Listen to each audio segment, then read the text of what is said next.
হে নমস্কাৰ মই জাহ্নৱী মোৰ চেনেলত সকলোকে স্বাগতম জনাইছো আকৌ এবাৰ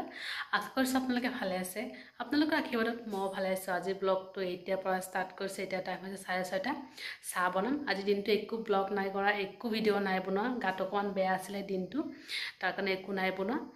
তাৰ কাৰণে ভাবিলে এতিয়া অকমান ব্লগটো ষ্টাৰ্ট কৰো অকমান হ'ব বেছি দীঘল নহয় আজি ব্লগটো এতিয়া চাহ বনাম আৰু পিনাকে হাঁহ আনিছে আৰু মায়ে হাঁহ বনাব হেতু আপোনালোকৰ লগত অকমান শেয়াৰ কৰিম তো আপোনালোক সম্পূৰ্ণ ভিডিওটো চাই থাকিব স্কিপ নকৰাকৈ তো ৰাইস একফালে মই গাখীৰ বইল কৰি আছো আৰু আনফালে চাহ বনাইছো মা আৰু মোৰ কাৰণে তো আৰু সন্ধিয়া পিনাকক জিলেপি আনি বদিছিলো আৰু নিমকি আছিল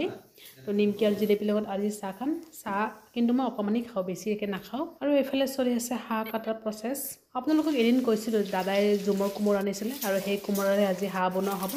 এইফালে হাঁহ মায়ে বনাই আছে একদম মেৰিনেট কৰি কিনে ৰেডি কৰি আছে সব হাঁহৰ মাংসৰ ৰেচিপিটো দিয়া আছে তো আপোনালোকে চাব পাৰে আৰু যদি আজি ৰেচিপিটো বিচাৰে তেতিয়াহ'লে আপোনালোকে কমেণ্টত জনাব আজি ৰেচিপিটো আপোনালোকে পাই যাব তো মায়ে প্ৰথমতে তেলত গোটা গৰম মছলাখিনি দিলে তাৰপিছত পিঁয়াজ দিলে তাৰপিছত পেষ্ট কৰি ৰখা মছলাখিনিও দি দিলে এইটো অকণমান ভাজি কৰিব তাৰপিছত কোমৰাখিনি দি দিছে তাৰপিছত মাংসখিনি দি দিব আজি দুপৰীয়া কৰবাত যোৱাৰ কথা আছিলে ভাবিলো যে ওলাই যেতিয়া যাম তেতিয়া ভিডিও বনাম আৰু আপোনালোকৰ লগত শেয়াৰ কৰিম কিন্তু যোৱা হোৱা নাই তাৰ কাৰণে ভিডিও বনাব পৰা নাই আৰু গাটো মানে বেয়াও আছিল দিনটো আৰু এতিয়া ভাবিলো অকমান ভিডিও বনাই কিনে আপোনালোকৰ লগত অকমান শেয়াৰ কৰো আৰু ডক্টৰৰ ওচৰতো যোৱাৰ কথা আছিল ডক্টৰৰ ওচৰত গলে আপোনালোকক নিশ্চয় জনাম আমাৰ ঘৰত মা কলে হাঁহৰ মাংস নাখায় কিন্তু মায়ে বহুত ধুনিয়াকৈ আমাক বনাই দিয়ে তো ৰাইস মাৰ হাঁহৰ মাংস হৈ গৈছে মায়ে মাংস নাখায় মাৰ কাৰণে মই এতিয়া কণী অমলেট বনাম আৰু ভাত বনাম মই ভাত বনাবৰ কাৰণে পানী উঠাই দিলো পানীটো প্ৰথমতে গৰম হ'ব তাৰপিছত চাউল দিম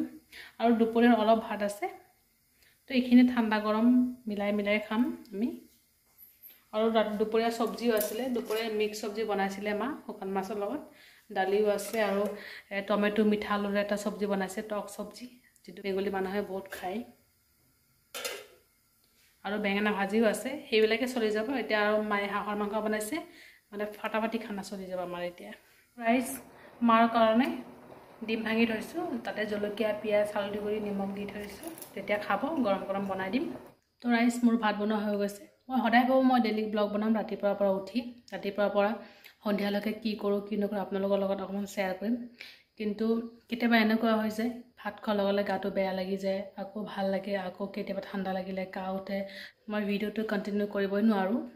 যিখিনি পাৰো সেইখিনি কৰিব চেষ্টা কৰো আৰু সব মোৰ নাকত কিবা ওলাইছে গম নাপাও অকমান এনেকৈ খুচি দিছো ছাল গুচি গৈছে মোৰ ভাত হৈ গৈছে আৰু এটা খাটাৰনাক বস্তু দেখাইছো আপোনালোকক আমাৰ মাজননী কি আৰামত হৈ আছে চাওক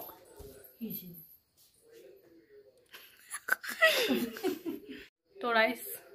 মা হৈ আছে আমাৰ ৰাতিৰ ভাত খাওঁতে অলপ দেৰি হয় দেউতা আহিছে দেউতা টিভি চাই আছে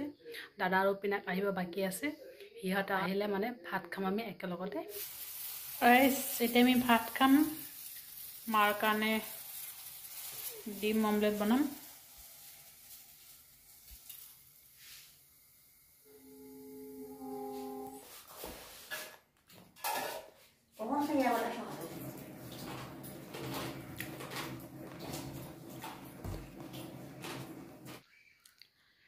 তো ৰাইস